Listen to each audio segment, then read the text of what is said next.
How to set a Learndash quiz as a prerequisite for other quizzes. In Learndash, you can easily set certain quizzes that must be completed prior to starting a quiz. Let us see how the quiz prerequisites are enabled. First, go to Learndash LMS, then click Quizzes.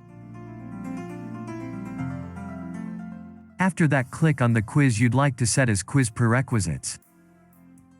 Click on the Settings tab. Next to Quiz Prerequisites, click inside the box. Search for and select the name of a quiz.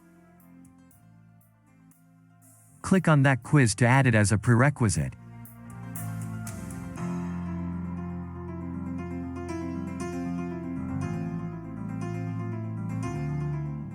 Then click Update or Publish button.